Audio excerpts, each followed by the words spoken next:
अब हमारी अगली खबर खास तौर पर हमारे असम के दर्शकों के लिए है और मशहूर गायक जुबीन गर्ग के फैंस के लिए है, जो बेसब्री से ये जानने का इंतजार कर रहे हैं कि जुबीन गर्ग की हत्या किसने की, कैसे की और क्यों की।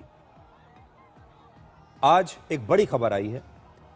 इस मामले की जांच कर रही असम पुलिस की SIT यानी स्पेशल इन्वेस्टिगेशन टीम ने जुबीन गर्ग के 4 करीबियों को हत्या का आरोपी बनाया है।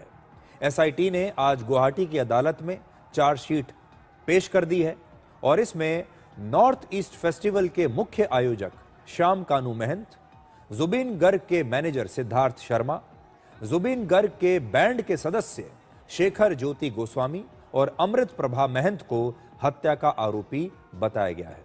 इसके अलावा जुबीन गर्ग के चचेरे भाई और असम पुलिस के निलंबित अधिकारी संदीपन गर्ग पर गैर इरादतन हत्या का आरोप इस चार्जशीट में लगाया गया है। अब पहली बात यह है कि देखिए जुबीन गर्ग को किसने मारा। जुबीन गर्ग के अपने ही लोगों ने जुबीन गर्ग की हत्या की है। तो पहली बात इसमें आज के जमाने के बारे में, आज के युग के बारे में सीखने वाली है कि देखिए कैसे एक व्यक्ति के आसपास के जो लोग होते हैं, जो उसके साथ काम कर रहे होते हैं, वो लोग कैसे बदल सकते हैं, कैसे धोखा दे सकते हैं, पीठ में छोरा घोंप सकते हैं। ये सबके लिए सीखने की बात है। और आप देखिए आज कि जुबीन गर्ग के साथ जो काम करते थे, यानी अपने मैनेजर पर जुबीन गर्ग ने कितना विश्वास किया होगा। जुबीन गर्ग के बैंड में जो लोग काम करते थे, जो दूसरे आर्टिस्ट थे, उन पर कितना विश्वास किया होगा। जिस आयोजक के शो में शामिल होने के लिए सिंगापुर चले गए, उस पर कितना विश्वास किया होगा।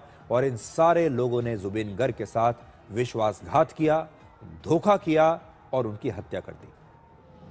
इस चार्जशीट में इन सारे आरोपियों पर जो धाराएं लगाई गई हैं, उनके मुताबिक पूरी प्लानिंग करके जुबीन गर्ग की हत्या की गई थी। यह हत्या अचानक नहीं हुई, एक दिन में नहीं हुई, यह पूरी योजना बनाकर प्लानिंग के साथ हत्या हुई। हत्या के बाद सबूतों को मिटाया गया ताकि ये लोग पकड़े ना जाए और ये एक दुर्घटना लगे। और जुबीन गर्ग के साथ धोखाधड़ी की गई। नॉर्थ ईस्ट फेस्टिवल के मुख्य आयोजक श्याम कानू महंत पर तो हत्या के अलावा एक्सटॉर्शन यानी पैसे की उगाही का भी आरोप लगाया गया है। और इससे पता चलता है कि जुबीन गर्ग की हत्या से जुड़े एक नहीं बल्कि कई राज हैं। ये सभी लोग जुबीन को जानते थे, उनके बेहद करीबी थे, उनके विश्वास पात्र थे। जुबीन इन पर पूरा विश्वास करते थे, जो जहां ये ले जाएंगे जुबीन को वहां चले जाते थे।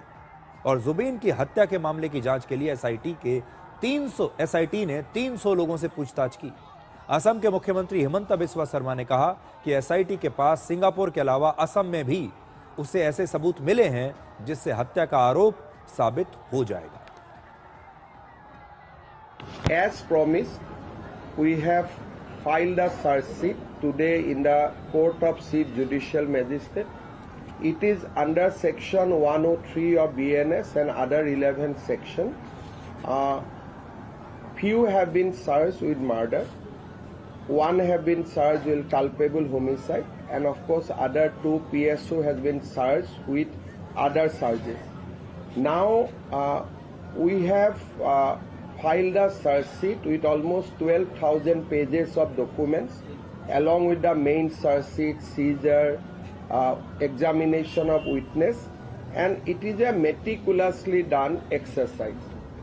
Although we have taken documents from Singapore, but we have proved the case with our independent documents. Even if court says that no, Singapore documents is not admissible, we have filed a charge sheet in a way that the documents collected in Assam itself is sufficient. आपको याद होगा 19 सितंबर को Singapore में जुबीन गर्ग की मौत हो गई थी और उस समय यह दावा किया गया था कि उनकी मौत समुद्र में डूबने की वजह से हुई है।